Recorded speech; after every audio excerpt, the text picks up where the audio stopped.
Yo, yo, yo! Welcome sa bago nating content kung saan ay i-share ko lang yung mga paborito kong linya mula sa mga old gods. Pero first of all, i-identify muna natin kung sino-sino ba talaga sila. Last 2022 kasi sa laban ni GL kay Sayad ay may linya si GL calling out yung mga old gods. At magmula nun ay eto na ata yung most used term sa mga battles hanggang ngayon. This proves na nararamdaman na rin yung impact ni GL sa liga kasi every battle ine-emphasize niya din talaga yung principle niya, yung lalong ang iangat ang lyricismo at creativity sa battle rap. One of the many reasons kung bakit madami ang umiidolo kay GL ngayon. Some fans even call him the modern day Balakid. Sumakay sa torrent, pero kaya ba ng old god sumabay sa current? Old Gods Night, pare, tight, sumabay sa current, daming hype. So hanap nyo ba old gods? O heto sulat na nagmula pa sa lumang testamento? Ito ba yung nagtatawag ng old gods? At pakisabi dyan, sa nerdong Tigalete, yung nagaanap ng old gods. Diretso finals ng blackout para 3 old gods paslangin. Nagtawag yan ng old gods! Drug Lord dumating! Sumasagot na nga yan sa old god scheme. O kay GL na naghahamon. Madalas si GL. Tangina. Gusto nga nung kalaban mga old god. Isa na namang alagad na nagtatawag ng old gods. Ang kaharap mo yung OG. Kasalanan ni GL to, kakatawag niya ng old gods. Pinalabas na si Loki. So paano ba masasabi na old gods ang isang MC? Dahil hindi naman talaga na-define ni GL to, ay gagawa na lang ako ng sariling criteria para sa pagpili. Syempre, base ito sa sarili kong opinion. Kung hindi man kayo sang-ayon sa akin, feel free to also share your own sa ating comment section. Old gods, old. So, syempre, unang consideration ay ang seniority ng isang MC. Pansin ko kasi no, na parang hinahanay ng ibang fans yung mga ibang young superstars ngayon as old gods. May nababasa ako na yun nga, sina Six Threat, Mot, diba, yung mga matagal nang nagpahinga sa battle nung mga nakaraang taon. I'm positive na hindi sila yung tinutukoy ni GL, kundi yung mga superstars nung early years ng Flip Top. Sabi niya nga, diba, na sa lahat daw ng sumagot ay si Abra lang naman daw yung old god. Pero hanggang anong year kaya yung cut-off para makonsider? Ngayong 14 years na ang liga, para sa akin, fair lang yung 2010 hanggang 2011 para mas makater nga yung meaning ng salitang old. Pero porket hindi kasali yung ibang accomplished MCs dito, ay ibig sabihin hindi na sila considered as legends. Special mention kina Emzite, Pistolero, Shernan, ayan, sina Mot, Six Threat, at mga katulad nilang accomplished na mga all-time MCs yung mga yan. Pero siguro mas pasok sila as mga quote-unquote current gods, diba? So, ayun, MCs from 2010 to 2011 yung consider natin. Ito, bigyan naman natin ng timbang yung salitang God. Kasi dapat mabigat yung ibig sabihin yan na hindi porket pioneer MCs ay matik na kabilang na sa mga old gods. I'm sure may makikita akong comments na asan si Fuego, Datu, or si Camel Toe. Alam mo yun, yung mga unang tumatak na MCs. Naiintindihan at nagigets ko naman yung significance ng pag-pave way nila. Sobrang laking bagay yun. Pero we're talking about gods dito So exclusive dapat siya at hindi basta-bastang title na binibigay. Kaya para magkaroon ng way nga yung salitang gods, pangalawang consideration ko ay dapat nasa top 20 of all time yung isang MC. Feeling ko fair na yon sa 14 years nga ng liga at sa dinami-dami na ring MCs na sumalang. Pangatlo ay ang influence or impact. Given naman na to, di ba? Pero siguro dagdag na rin dito yung longevity.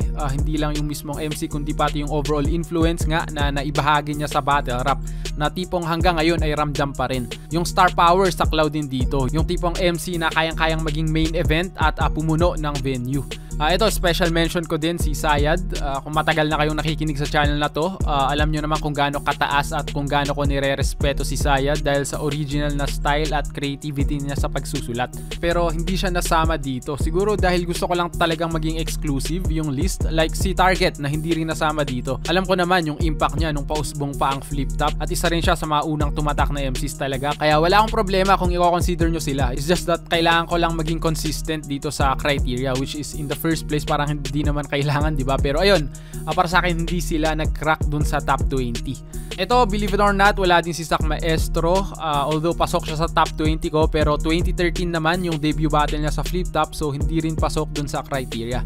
Again, hindi lahat ng Flip Top legends ay necessary considered as old gods. So ito na nga, mapunta na tayo sa mga paborito kong linya. Ito, personal favorite lang to hindi ito yung pinakamalakas or most quotable na linya nila. So guys, ito yung mga old gods ng Flip Top para sa akin. Alam niyo ba kung paano naging uprising to? Kasi pagdating sa battles, solid to. At dahil late naming napakinggan yung baduy na music mo. Alam mo ba yung nangyari kay Arik? Nang narinig yung kanta, parang nag-livestream si Sheyi. Nag-twitch yung mata.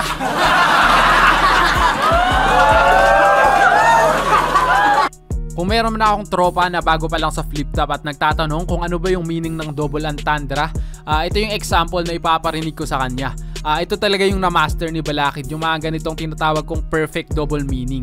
Common naman yung gantong atake sa battle rap, di ba? Pero madalas hindi nakukuha yung tamang timpla sa metaphor eh.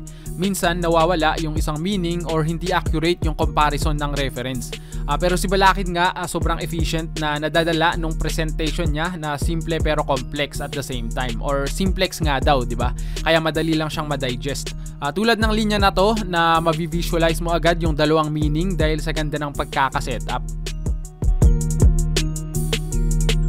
Ha? Tanga ka ba? Alam ko na problema mo, pare. Masyado kang dominante. Dominante nga mo, grabe! Yung kasama mo, dumidede pa ng gatas. Ikaw, halatang peke lang yung angas. Oo, mga feeling magaling parang pasyente na tumakas. Isa sa mga overused na laro maliban sa flip top at hip hop na rhyme ay yung galing tsaka sakit na wordplay na hanggang ngayon ginagamit pa rin. I'm sure ilang beses nyo na rin narinig to, diba? Kaya ito yung linyang napili ko kay Looney kasi sa kanya ko unang narinig tong wordplay. At sa dinami-dami ng variation nito ay wala pa akong naririnig na kasing layered nung kay Looney. Ito yung mga linya na tingin ko ahead of its time. Di ba nagpasulat ka kay Lanceta? Patay na to talaga! Dapat sinama mo na lang siya para sabay na kayong dalawa! Mula punchlines hanggang rhymes, tinulungan siya ni Repa. Tipong, di mo magawang ilabas ang lahat kung hindi ka pa tinutukan ng Lanceta. Ito top tier writing din in terms of yung lalim, no? Pero tinulugan yung linya ni Abra dito. Siguro nakulangan siya sa setup or ng emphasis dun sa punchline kasi ginamit din ni Tipsy D yung gantong logic na mas nakakuha ng reaction sa crowd dahil siguro nga mas na-emphasize yung punchline. Ito, compare natin yung linya. Kayo'y mas aas pa sa Cobra pero kapag kaharap naman ako, pinaghahandaan nyo ako ng sobra. Siguro nga magnanakaw akong rapper. Pansin ko yun pagkat feeling ko ako'y hold-upper sa tuwing binibigay nyo ang lahat. Kaya sige, ibigay mo lang lahat. Diba same lang ng thought pero magkaiba ng paraan sa pag-construct. Si Tipsy D pansin na mas punchline yung focus niya kaya siya yung lumabas na mas effective. Habang si Abra naman yung mas poetic and mas OC sa bawat detalye at elemento ng pagsusulat. Kaya kahit hindi man ganun nakakonect sa crowd ay para sa akin mas pulido pa rin yung linya niya dito. Ito yung rason kung bakit hanggang ngayon para sa akin isa pa rin si Abra sa mga slept on na flip top legends. Yung natural na skill niya pagdating sa pagsusulat ay minsan na-overlook ng mga fans. Si Aklas, adik, naawa naman ako. Pwede naman magdamo, ba't nahilig ka sa bato? Umpak na yung pisngi ng puki ng inan to. Sa sobrang adik mo, pati yung dahon sa family tree nyo, sinindihan mo.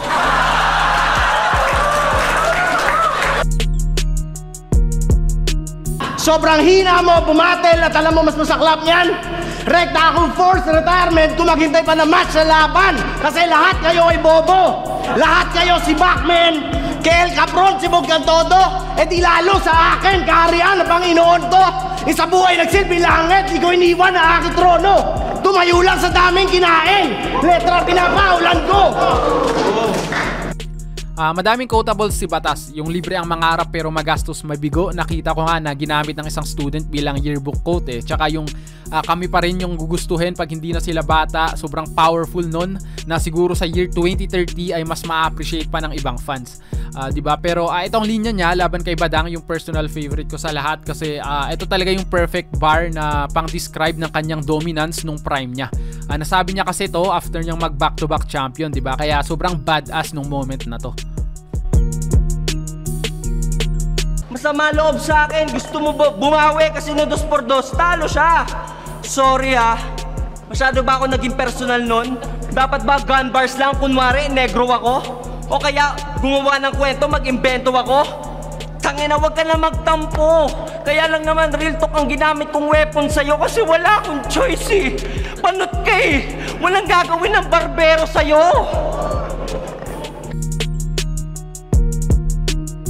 Wannabe Professor X pero Jejemon mag-text. Pinaupong manok lang ang chick na pwede mong kasex. O kaya kasex mo yung palad mo. Righteous one pero sa ticket kalahati lang yung bayad mo. Ikaw yung tipong kahit na bihis ka na, walang nagtatanong kung saan yung lakad mo. At hindi mo kayang mag-walk out kahit kanina.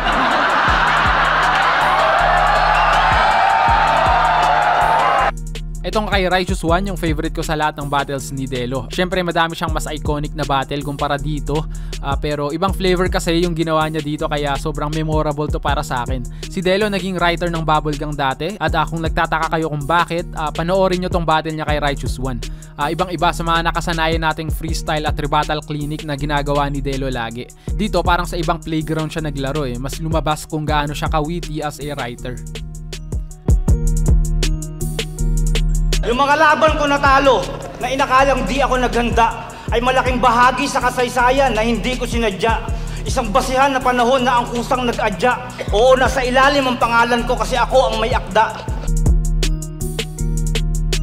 Galing gig, sabi kami neto na tae. Kaya naganap kami ng stopover para maganap ng CR sa kalagitnaan ng gabi. Pagdating namin doon, walang tubig at tissue. Kaya sabi niya sa akin, Smag, paano tayo magugas pagka-etchas mo? Sabi ko sa kanya, bahala ka sa buhay mo, basta ako sakripisyo ko na medyas ko.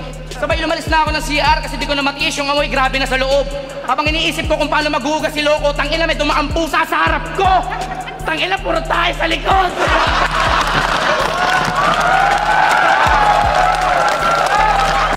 Flow, speed rap, yung 2x2 nila, yung killer scheme niya kay Rapido at madami ka pang mas iconic moment na maiisip pag sinabing Smaglas, no? Pero itong joke niya kay Zaito talaga, yung isa sa favorite kong linya ni Smaglas. Kung gagawa man ako ng top 10 na funniest line ever sa Flip Top, ito siguro yung top 1 para sa akin. Ewan ko, sobrang laugh trip lang siya. Ang ganda ng pagkakasulat, ng delivery, may surprise factor, tsaka kung gaano ka-outrageous mismo yung kwento. Kaya wag ka nang mainis. Joke lang. Gago, true love na yan. Sana nga pag nag-aaway kayo ng girlfriend mo, doon na kayo magkatuluyan. Ano, napipikon...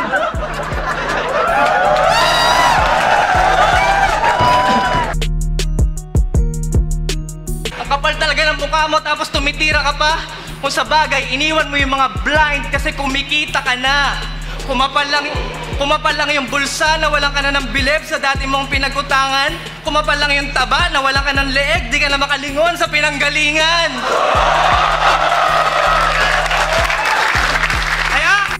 Ito naman ang ipaparinig ko kung may magtatanong sa akin kung ano ba yung meaning ng bars. Nakuha niya kasi halos lahat ng elemento from rhyming, flow, wordplay, punto, efficient setup hanggang dun sa killer punchline. Grabe din talaga yung Prime Tipsy D.